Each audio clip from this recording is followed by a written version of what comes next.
স্বপ্ন দেখেছো? আমি স্বপ্ন দেখেছি।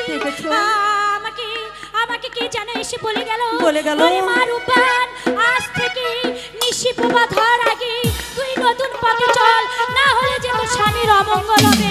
বলুন বলুন আম্মা জান, কি এমন অমঙ্গল হবে, কি এমন অভিশাপ আমার স্বামীর ভাগ্যে আছে? আমাকে দয়া করে বলুন আম্মা, দয়া করে বলুন। বলবো মা, বলবো। এই যে বিধির বিধান কেউ খণ্ডাতে পারে না মা। তাই তুমি স্বপ্নে যা দেখেছো এটাই সত্য। তোমার স্বামীকে নিয়ে যে তোমাকে বনবাস যেতে হবে, তা না হলে যে তোমার স্বামীর অমঙ্গল হবে। না না, আমি তা কিছুতেই হতে দিব না আম্মা। আমার স্বামীর কোনো ক্ষতি হোক আমি এটা কোনোদিনই চাইবো না। আমার এই দেহে এক রক্ত থাকতে আমি কোনো দিন আমার স্বামীর ক্ষতি হতে দিব না। তাহলে আর দেরি করো না। আমার জীবন বাজি রেখে আমার স্বামীর আমি প্রাণ রক্ষা করবো আম্মা। আম্মা তাহলে আর দেরি করবো না, আমাকে হাসি মুখে বিদায় দিন। আমি নিশি প্রভা ধর আগে এই রাজ্য থেকে নির্বাসনে চলে যাব। আমাকে দোয়া করুন। বিদায় নাও। বিদায় দিন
হাসি মুখে বিদায় দিন। আর যে আমি বেশি দেরি করতে পারবো না, এদিকে যে ভোর আলো হয়ে যাচ্ছে। আমাকে হাসি মুখে বিদায় দিন। আমি যেন আমার স্বামীকে নিয়ে 12টি বছর ওই বনবাসে কাটি, আবার যেন আপনাদের মাঝে ফিরে আসতে পারি। আমাকে দোয়া করুন। আমি তো আশীর্বাদ করছি না।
লেবু ভাই, উস্তাদ লেবু ভাই সাজঘরে আসেন।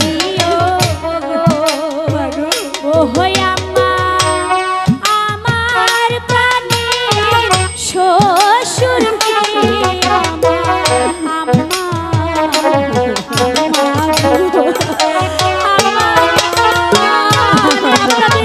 সেবা যত্ন করতে পারবো না।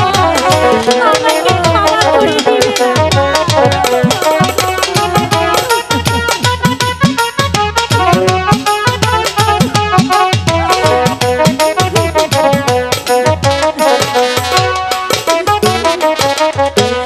তোমরা সবাই দেখে রেখো রে, ও আল্লাহ, আমার প্রাণের শাশুড়িকে তোমরা দেখে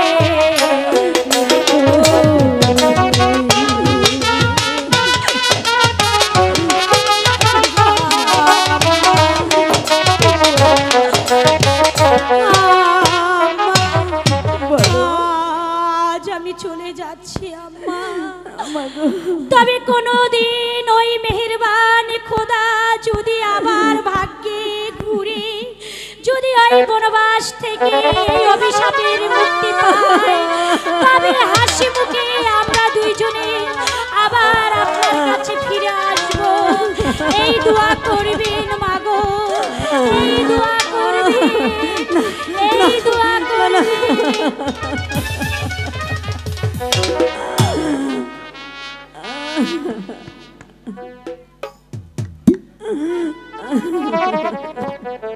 আমাকে বিদায় দিন মাগো, তোকে বিদায় দেবে কেউ করে পাবো।